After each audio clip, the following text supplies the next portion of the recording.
What's good? Obviously, I'm back with another video from Eternal Nightmares, and today they've revealed some interesting things. Some very interesting things y'all would like, especially since it's because we are at the 25k members special. Big shout out to y'all who joined the server and made this happen. And also shout out to y'all for helping me reach 100 subs. Really appreciate that as well. I hope to be able to reach 1k as my next milestone. But without further ado, let's get into the video.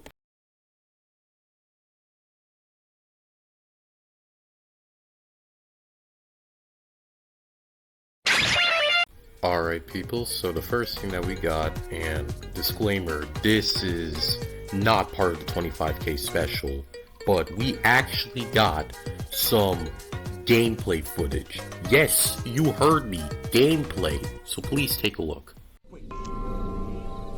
Wait, there was a box in here last time! Oh, they switched it. He's coming. He's coming. Come get ya some crunchy, boy. You know, I'm not the brightest tool in the shed, but I don't think that guy's okay. Obviously, from this alone, we can confirm two things: that A, this is happening in Hill Gym, where the clip is taking place, and B, the hollow model we saw there, if you got a good look at it, you can tell that it's actually the placeholder model, or in other words, the old model that we got a couple of months back. But the new model hasn't been put in yet, so keep that in mind. Hopefully this will show you guys that progress on gameplay is actively happening, it's actively in works. So to the devs that watch this video, please keep doing what you're doing. And to everyone of the Eternal Nightmares community and to my viewers, even if you aren't part of it, please be patient. And just give the devs time, they'll surely cook up something good, I promise. Now for the best part of this video, and the part that I really wanted to cover, we finally have a concept of Shadow's moveset. As a disclaimer, just be aware that it is subject to change. Do note that there are two modes for this kit. One for physical abilities and one with, I'm assuming, with the Chaos Emerald. It's also heavily implied by this concept that we can switch through both movesets manually via whatever keybind is designated for Shadow. The first ability that Shadow has seems to be block or counter, interpret it as you will. It seems that if the EXE lands on it with an ability or M1, not only would Shadow take no damage, it seems like he would teleport behind the EXE via Chaos Emerald and just stun him.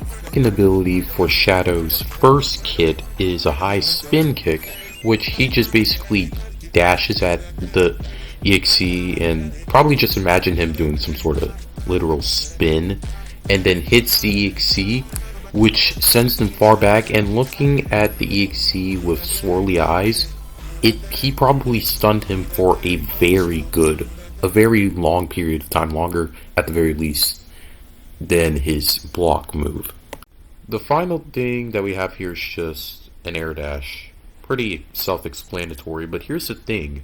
It seems like there might actually be a ground variant where instead of dashing in the air like Outcome Memories, we can dash on the ground to get away from the EXE, so that's pretty cool. Don't think this is over yet, because remember, like I said, he has a whole second kit where he utilizes the Chaos Emerald more than the first kit. So let's take a look. Now the first ability of Shadow's second kit is Chaos Spears, where he can throw 3 of them, and not only that, whatever surface is in front of them, it can not only destroy it, but the spears don't go away. It can attack, it can just still charge right through and hit the EXE. And it seems like the EXE is slowed down after getting stunned. This is probably the ability that gives Shadow the chance to actually stun Hellquil when he's in his beast form. Just know that whatever situation that Shadow's in, these kits, these abilities, are meant to turn that situation into more so of a one-on-one duel between him and the EXE. He's meant to be more so of a stunner, but also a staller, from the looks of things. Now the next move here is Chaos Control, where basically you can just simply teleport anywhere you want, obviously. But here's the thing, it seems like just like Peel Out, in a sense, you can bring one person with you to that said new area, and it seems like with this Amy here, you have a choice whether to either accept or decline. This leads me to wonder, if you don't accept Shadow's invitation to be able to teleport to a new area to get to safety, would he just teleport alone but have a higher cooldown, or would he just not teleport at all? Because this is a move that requires more than one person. Interpret this as you will. Now for this last move, not only is this meant to be your trump card, your only trump card, this is also meant to really demonstrate how much skill and timing and practice it requires to actually play Shadow. Especially when using this third move, there's apparently a requirement you're meant to fill out before being able to fully use it. Now for this last move, it's basically the inhibitor ring release, which apparently is a mode you enter with Shadow where you take off your chaos inhibitors. And fun thing to note is that in this state, it's basically like the Kaioken, where you take 1 tick of damage per second. Upside is that you tank more damage, and your moves clearly have somewhat of a longer stun time from what I'm assuming, but this really shows how much of a last resort this move is when in chaos mode. Additionally, when in this state, if you fulfill the requirements needed while after using inhibitor ring release, you get access to Chaos Blast. Good thing to note is that when using Chaos Blast, it sets you immediately straight to 50 HP. But it's also been revealed that if you use Chaos Blast at 50 HP, you just end the mode entirely. You just put back on your inhibitors. It's also been revealed by Mao that this move is one of probably the few, if not the only moves, not just within Shadow's kit, but within the entire game that can bypass the 3 stuns equals 1 stun requirement for Hellquil's beast form, and it could also probably transfer to Manic when he's in stage 4 of his transformations. And I know y'all are thinking, dude, you keep saying requirements on unlocking Chaos Blast, but what really are they? And my answer to you is, I don't know either. Some think that it's a requirement of landing abilities without missing. Some also think that it's a requirement to fill up a certain gauge. Who knows? It's up for you guys to interpret this, because I don't know either. Now, talking a bit more about movesets, I got some confirmation that Knuckles in his move set in his kit, he would have an ability to just straight up choke the life out of any EXE. Oh, while it is stated that this move is apparently gonna get reworked a bit, it's funny to think about Knuckles just straight up jumping on the back of a 10+ foot giant and just strangles them. Just straight up takes away their ability to inhale. Not like they need it anyways. Sonic's moveset is already completed, so I guess y'all know who I'm going to be maining and who I'm going to be cosplaying in game. I also want to thank Mal for giving me this info about Sonic and LMS, where he unlocks a new ability, or to be more specific, his utility belt ability turns into said new ability, but Mal, he won't reveal what. Y'all know that Clash ability that got teased for Knuckles a while back? Well, apparently, using that Clash ability does not work for all sizes. When someone is clearly out of Knuckles' weight class or is just taller than him, he can't really clash them. He could probably slow them down, but he certainly cannot put them into a QTE. Cream's unable to use magic, but she is able to utilize bandages to heal people, which is probably how Shadow got his bandages, so that could be some lore implication, who knows. But at the same time, Cream can also help out robots, unlike her OM counterpart, by having a pouch of oil to help them out. So that's good to know. Guy just made it canon that Manic would now have an unexplainable huge fear of Hollow, and only Hollow, because he has one as well. And honestly, that's a valid reason, because what I'm about to tell you of what would be part of Hollow's official moveset is actually horrifying to think about. It's bad enough Hollow is a stealth type of killer, despite his elongated build, but the fact that he's able to climb on walls and ceilings like he's Spider-Man is going to be terrifying. It's also going to be bad enough that they're going to be dragging us by our legs. I mean, not actually, but like, you get the picture. If we so happen to get isolated without our teammates knowing. But you know what terrifies me the most? Is this comet here. This comet here alone. A comet where this buffoon dingus acts can they wall climb while dragging, and Mal just saying, haven't thought about it, but I don't see why not.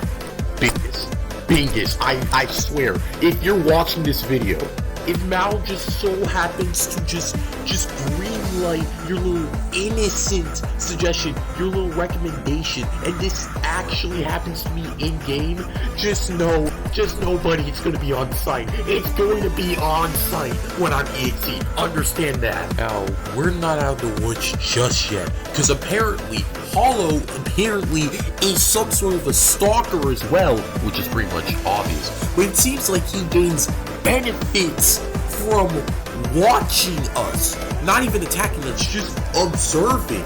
That is going to be terrifying. Oh, and just a little cherry on top. Apparently, when Hollow kills someone, he partially consumes their body, and their icon will not show them to be dead. It won't play the SFX or VFX animation. We would have to find a part of them in order to see that they're actually dead, but only then would the icon change. It will play the animation. It won't play the death SFX. Keep in mind, this is for Hollow only. This is literally meant to be something part of his kit. This is meant to be his passive ability. Okay, listen. Let's actually take a moment to calm down for a moment. And while we're doing that, let me give y'all Tyrant render that actually was posted by Vapor in one of his replies on Twitter, which has also become his PFP, so good to know. Don't think this is over yet, because we've also, well, I've personally chosen to show y'all this updated Hellquil info that we've been given to give you a bit of a recap on every interesting detail about him. First thing that this doc says is that Hellquil has the biggest kill count. Go figure! Hellquil hates 2011X due to his claim of false divinity. Hellquil hasn't found the base. Yet. That's some crazy foreshadowing if I've ever seen it.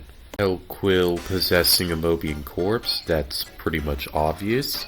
And I know a certain individual that made a theory a little while ago on who is Hellquil possessing, so if you want to check out this video, go ahead and do that. We already noticed last video, Beast Hellquil can do more than 65 damage per M1 when in his transformation. But what's concerning is that they say one of a number of EXEs, meaning there's more than just Beast Hellquil being able to do this. And the only other EXE I could probably think of having such capability is probably Manic. Individual stuns would only slow Beast Hellquil down, or to be more specific, 1 or 2.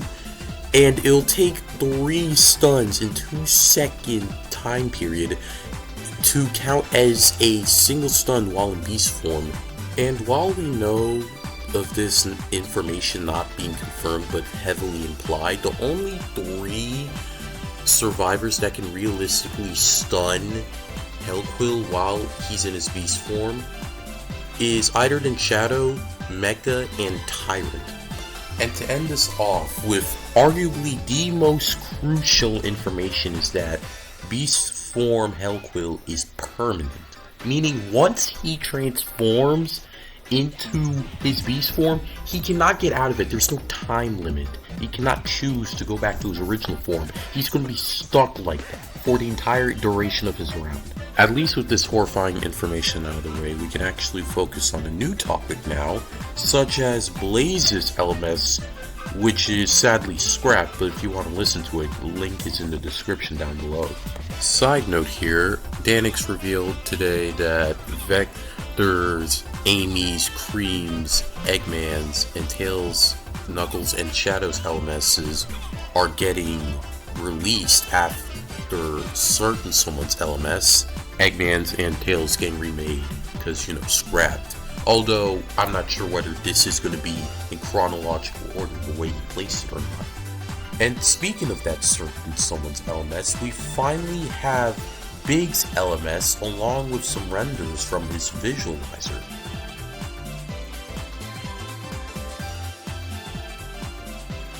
Now, I know y'all would probably hate this, and as much as I want to actually post the LMS here in this video, I actually can't, because I feel like my editing software might mess around and start screwing me over and not allowing me to upload this video, so I won't post it here. I will at the very least send you a link down below in the descriptions. And yeah, that's the end of the video.